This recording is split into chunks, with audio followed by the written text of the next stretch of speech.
kids. I'm waiting for Larry. I've really missed him. He's been away at Danish immersion camp for the longest time. Thanks. Have a nice day. Surprise! Is that it?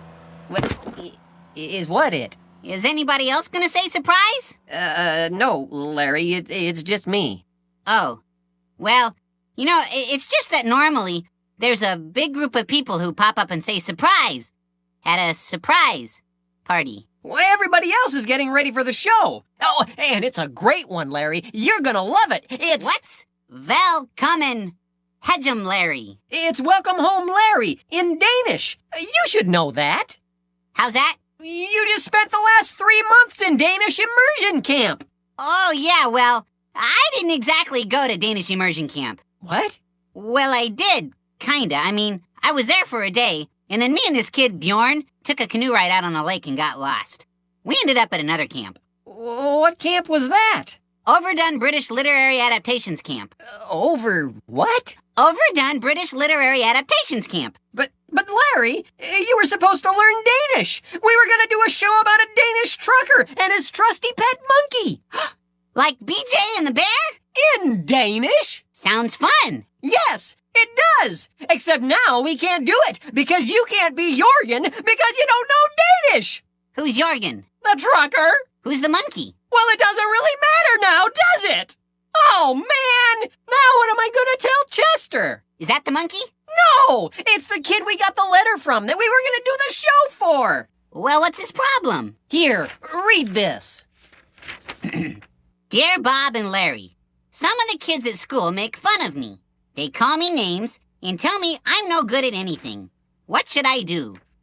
Oh, dear. Oh, dear is right. The same thing happened to Jorgen and his monkey. But Jorgen decided to take a canoe ride and get lost at Overdone British Literary Adaptation Camp. Hey, wait a minute. I read a story at camp that might be just what Chester needs. It's a classic of British literature called Dr. Jekyll and Mr. Hyde. Larry, isn't that story a little scary? Well, sure, if you tell it that way. But if you change things around a little bit, I think we'd have a story Chester would enjoy. Chester, get ready for Dr. Jiggle and Mr. Sly. Huh? Roll film.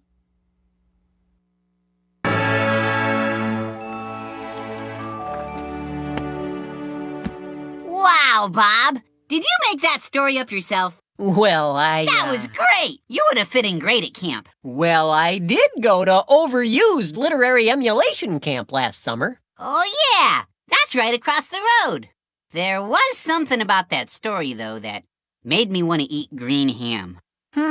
Well, anyway, we're over here by QWERTY to talk about what we learned today. And so what we have learned applies to our lives today. God has a lot to say in his book. And eggs. Eggs, too. What? Oh, You see, we know that God's word is for everyone. And now that our song is done, we'll take a look. You see, the little Snoodle got weighed down by the pictures of him the others were painting. Just like the names people call us make us feel terrible. But just like the Snoodles, we have a creator.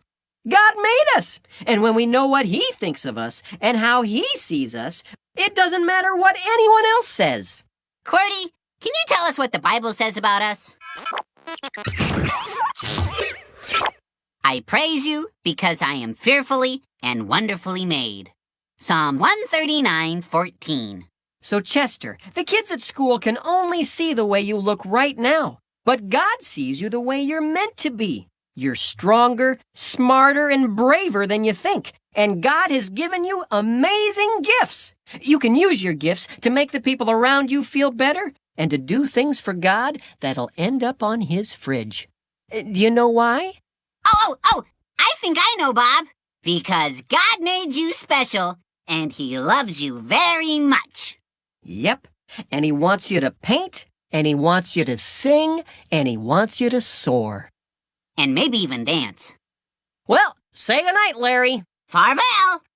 That's Danish for goodbye. Learned that one before the canoe ride. Right.